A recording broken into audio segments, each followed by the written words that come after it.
Reading with your kids. Hey, so great to see you. Come on in. Hi, my name is Jedley, and this is the Reading with Your Kids podcast, coming to you from the beautiful neighborhood of Reedville in the southwest corner of Boston, Massachusetts. I have Augie the doggy watching my back here in the Reading with Your Kids studios. Thank you so much for being part of our beautiful Reading with Your Kids family.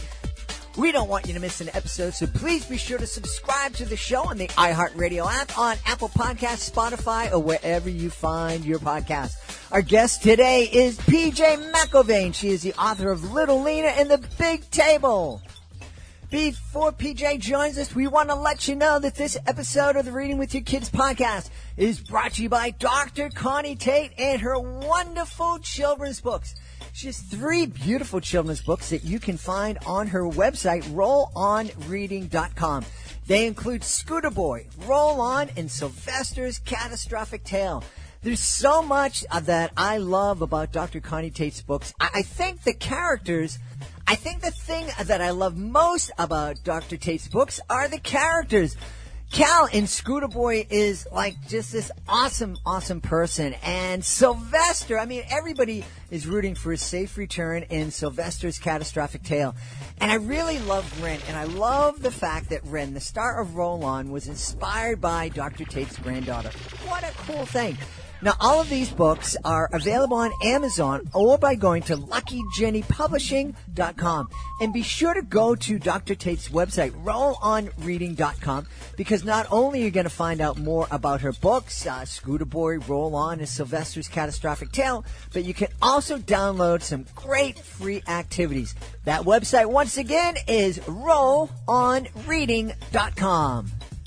This episode of the podcast is also brought to you by the Storied app. The Storied app. This is a great resource for any family. You know, kids are always wanting us to read to them and also wanting us to tell stories. And for some folks, telling stories, it's easy. For other folks, it's not so easy. And even for those folks who are natural storytellers, who can create stories usually at the drop of a hat, well, sometimes we're tired, or sometimes we just don't feel the inspiration. That's where the Story app can help. The Story app can turn you into a storytelling superhero. The Storied app gives you instant access to lots and lots of original stories created by some of the top children's storytellers from all over the globe. Looking to help your child become more mindful? The Storied app has lots of stories about mindfulness. Would you like to read a story that would teach your child to be kinder? You can find it on the Storied app. The Storied app features content from all over the world that helps kids develop a respect for other cultures and perspectives. And the stories have all been developed with the input of top children's development experts.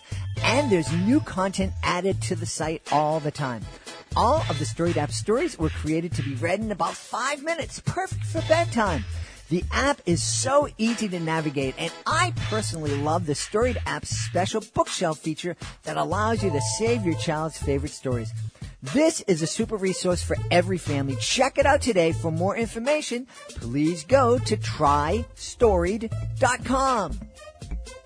And we're also very proud to let you know that this episode of the podcast is sponsored by the Crabapple Tree by Tom O'Toole. We are really excited.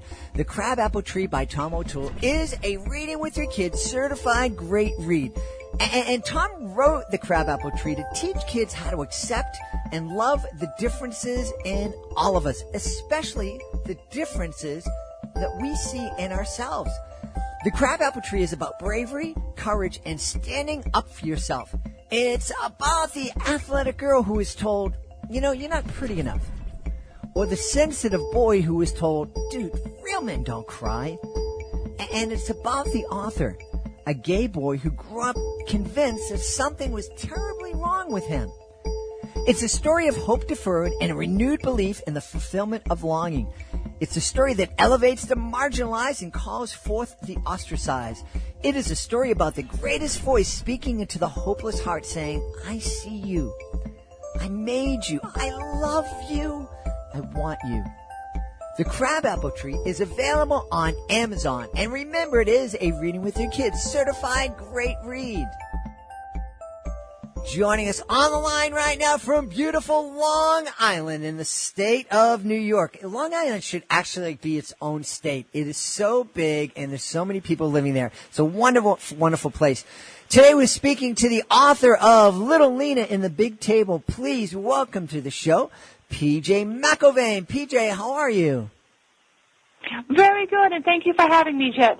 We're excited to have you on. There is a big storm rolling over Long Island right now, so we're keeping our fingers crossed that the technology will hold out and beat Mother Nature, so we'll be able to do this interview, and we'll be able to find out about Little Lena in the Big Table. Why don't you tell us all about it, please?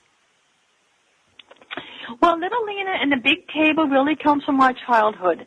When me and my brother Mikey, would sit at the kids' table for holiday meals and other important occasions. Now, you have to understand my background.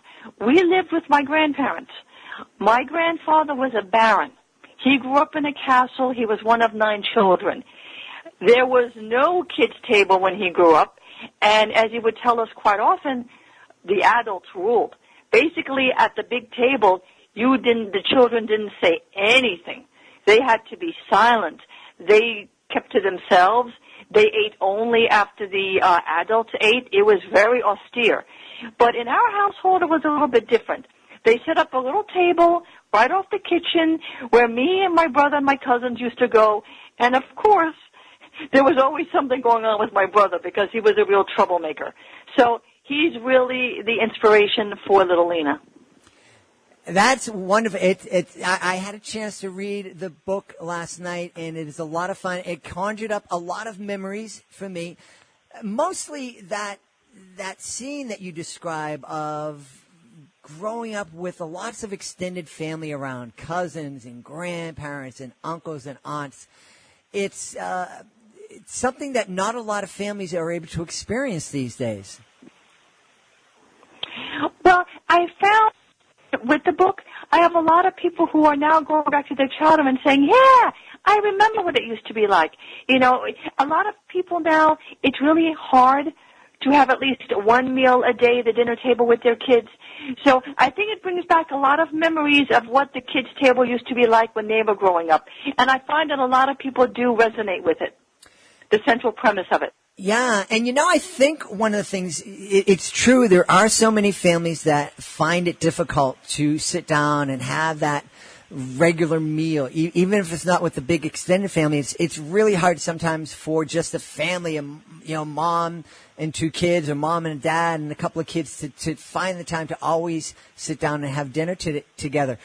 But it's really important. I was sharing with PJ before the show and you've heard it me talk about it here on the podcast before, about hosting international kids. And one of the rules that the school that the kids were attending set in place was that we had to sit down and have a family meal together, everybody together, at least once a week, preferably every night. They saw it as being very valuable. And I also think it's really, very, really valuable, just as important as making sure that we spend time reading with our kids. Exactly. When my children are big now, but when they were growing up, even if I worked full-time or my husband, we always try to make a point of having dinner together as a family, because you come together. You share experiences of the day, what happened in school, what happened at the job. We would talk about their friends. I mean, it was a way to get together and share. And it's really the same thing with little Lena. I mean, she really would like to go to the big table. She finds her cousins very annoying. But when she finally does earn her seat at the big table, well, she discovers that the adults can be as bad as the children. So at the end of the day, it has a very sweet surprise ending, and like I said, I think a lot of people will enjoy it. Oh, absolutely, absolutely. The illustrations are really fun, and the little twist at the end of the book is very fun, and the stories and the characters are a lot of fun. And I just want to go back. I love, what you're saying about, dinner time, family dinner time being a wonderful time to share with one another. And I'm always amazed when I talk to young people. I did it more when my kids were younger and would talk to their friends. And I was always amazed at how little some of the kids knew about what their parents were doing. You know, you sit down and say, so, wow, what does your dad do? What's your mom do? And it's like, I don't know. He has a job. He leaves in the morning, comes back in the afternoon. I'm like, Yep. What? And and when we were growing up, my house was, when we were living in Amityville, where the haunted house is, we lived there for many years. I mean, my house was the one that the kids always gravitated to because they knew I would be home. They could have a meal. They could have a snack. And it would be the same thing. We were just like, we were the open house of the neighborhood. You needed something, you came to my house. And that's real. I don't know if there's anybody else who experienced this. If you're a parent of a young kid, try to figure out, and I think it's mostly just being open to your kids' friends and making your house open up the door and inviting folks in. It's so wonderful. It really brings a lot of life to your home. It's a great way to know what's going on in your kids' lives, which is really important. Sometimes it's hard getting your kids to share that with you. It's a lot easier when it's just happening right in front of you and you're hearing the kids talking about it. One of the things my wife and I, we have this great memory. There was one even with the international kids, we were the home where the kids came to, and there was more than one occasion where there would be more Chinese speakers in the house than would be English speakers, and it was just wonderful. There's all this kind of it was a house of Babel sometimes, but it was really wonderful. It was full of life, and it's just so wonderful getting to know your kids' friends, and I think it's so very important too. And also, I think it's also important to interact with the extended family. Mm-hmm. You have the aunts, the uncles, the grandparents, and, you may only see them a couple of times a year. But, again, it's very important to share those experiences. And my background is French, so it's not uncommon at all. It's becoming more common now in America, too, but it's not uncommon at all. You have everybody living together under one roof. Mm-hmm. You have the great-grandparents, the grandparents, the parents, the kids, whatever. It's becoming more common now, the way the economy is, but that's the way it is in France. You're always welcome. And you involve the kids in making the food, too. It's not just to sit down, they'll set the table, they'll help make the pasta, they'll help, and I do the same thing with my kids. They were always involved, always helping with baking and cooking, and now they're great cooks on their own. Talk a little bit more about that, please, about just how valuable it is to cook with our kids. One of the things we're thinking about adding to the show is a little segment we're calling Cooking with Your Kids. And because I think it's really, really valuable, and people are going to hear me talk about why I think it's valuable. You tell me, please, why do you think it's so valuable to spend time preparing food with our kids? Well, it gives you that quality time with your children that you may not get during the day. We're all so busy, but everybody comes together over the dinner table. And I've heard it said so many times, the kitchen is really the heart of the home. And I do believe that because it's where everybody gathers. Before dinner, during dinner, after dinner, and you get to share your experiences. And so cooking, that's time you have with your children that you're going to look back on later in life. Because my kids still remember, Mom used to stay up until 1 o'clock in the morning the night before Christmas baking the Christmas cookies, and how they used to help me decorate and put the little sprinkles on, and how I used to make the dough from scratch. I mean, this is stuff that they remember. You don't think they do, but they do later on. Mm-hmm. And those are treasured memories. It's stuff you can't get back. Mm-hmm. Mm-hmm. When you're mentioning, the kitchen being the heart of the home, when I was growing up, it absolutely was true. In fact, the living room was off limits. All the furniture was covered in plastic, and there's like a rubber mat over the carpet. We couldn't even go into the living room, never mind socialize in there. Well, I think that's why now you have the open concept in the home. When I was growing up, we were lucky. We had a big kitchen, and we had like a island, L. Mm-hmm. in the middle. So we would be in the dining room, and my grandmother would be in the kitchen, and she would talk to us as she cooked, as we ate, which is great. And now people are now knocking down walls and making everything very open, which I think is great too. Mm-hmm. I didn't even, it registered in my mind, but then I didn't mention it. You said you grew up, your grandfather was a baron. Talk a little bit about that. That's certainly an experience that I don't think, I've never met anybody who's grown up with a relative who is a member of royalty. Well, his father was a baron, Baron de Gauchy in France, and they grew up in a famous castle, which is called Pousillac. And as I said, he was one of 9 children. And, of course, the war changed a lot of things for the family. And unfortunately, later on, when my great-grandparents passed away, it created an inheritance battle. But, yeah, he was basically, like I said, one of 9 children. They were raised by governesses. They had teachers, very sheltered life. And then when the war came, World War II, it basically, the privileged class had to quickly adjust to not being so privileged anymore. Mm-hmm. And my grandfather had to go out and get a job, work, dirty his hands. It wasn't rough. It was rough. It wasn't easy for somebody who'd led such a sheltered life. And eventually he immigrated to America with my grandmother and my mom and dad, and they settled here in New York. That's fascinating. And just imagining growing up in a castle, that must have been... Trust me, there's enough drama and intrigue and family stuff that could fill a couple of novels there. One of his brothers married the governess. Really? Okay. Yeah. Oh yeah, a lot of stuff that happens in a big family like that. I guess. My goodness. Well, one of the things I want to talk to you a little bit is that you have seem to have a love of dragons. I'm on your website right now, and there's this magnificent illustration of a dragon. Can you talk a little bit about that? I've always had a fascination with mystical creatures, and I've always felt quite an empathy with dragons. And my next picture book is going to be about a dragon. So it just was, I found that picture and I fell in love with it, and there it went up on the website. Excellent. Can you give us a hint of what we might be reading about in this new picture book? With the next picture book, I don't have a publication date yet, but it's called Dragon Roar, and it's about a lonely and sick dragon who loses his roar, and he gets it back with the help of a brave little village girl who is not afraid of the big mighty dragon. So that book is really a book about friendship and sacrifice. Mm-hmm. Those are some really important things to talk about our kids with, is, that the idea of friendship and sacrifice and standing up for each other. And it takes... And random acts of kindness. Yeah. And random acts of kindness, yeah.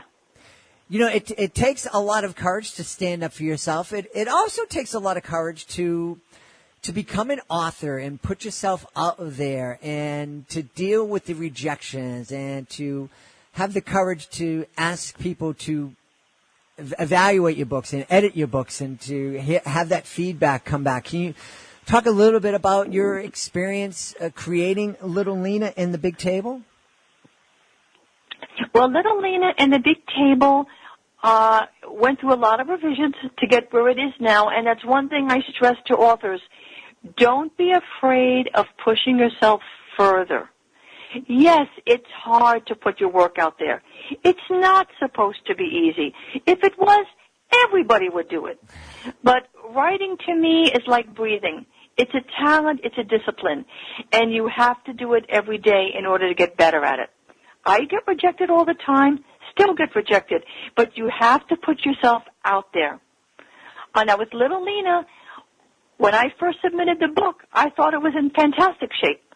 But my editor and publisher said, PJ, I think you can knock it up a little bit more. And, it was like furious over a weekend. We were trading draft after draft. I think it was like 10 drafts going back and forth. And I loved it. I loved that back and forth. And finally she said, PJ, that's it. You've brought it to the level I was hoping for. And that's what you need to do when you're writing. Don't always accept the first sentence, the second sentence. Always push yourself to go further because you can. Even when you think it's done, it's really not done. Put it aside. Come back to it in a couple of weeks, months, And I bet you will see changes, improvements you can make. Now, where did you learn this wisdom? And like I said, there's a lot of authors, their egos are so fragile that not forget about hearing criticism. They won't even put their work out there and let other people see it because they're like, they're oh, afraid. No. Yeah, they're afraid. Where did your strength come from? Well, it's because I've been writing since basically I was a child. I mean, in third, fourth, fifth grade, I was writing stories with my brother. We had a little neighborhood newspaper. He used to draw the figures, and I would write the stories. And, I mean, it's something that you accumulate over time. It's not something you learn right away. When you read about these overnight successes, it's been like 20, 30 years in the making. Mm-hmm. Nobody's an overnight success. Yes, you may hear the one fluke where they wrote one book and it sold for tons, whatever. But usually it's a process. You get better at it. It's like riding a bike. When you first start riding a bike, are you ready to go on Le Mans? Or even driving a car, are you ready to go on the racetrack? Of course not. It takes practice. Mm-hmm. And that's what writing is, practice. Yeah. I love that. One of the things what I'm teaching kids magic is there's one of the rules in my class is that you're not allowed to say the phrase, I can't do it, unless you add the word yet to the end of the phrase. Many times I felt that way, that I couldn't do something. Let me give an example. For screenwriting, I had a producer who wanted me to do a certain specific screenplay in 1 week. 10 acts in 1 week.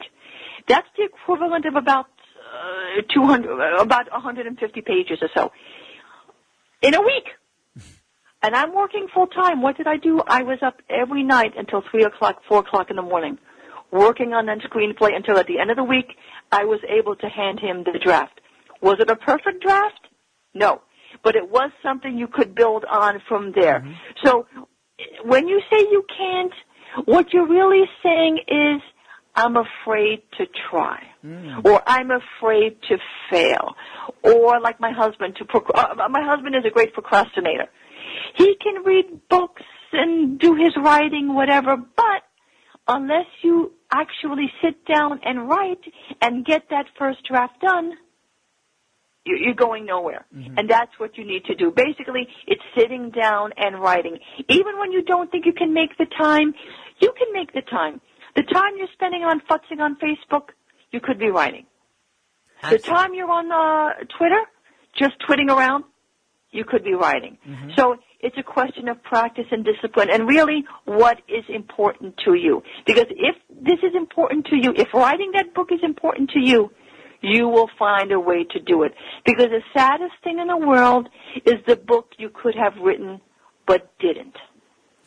Well, that's very, very wise words, and let's hope that there are no books out there that haven't been written yet, and that we're encouraging people to get themselves up and dust off the laptop or take out the pen and paper and put those ideas down on paper and have the courage to share them and to work with others to make them the best they can be.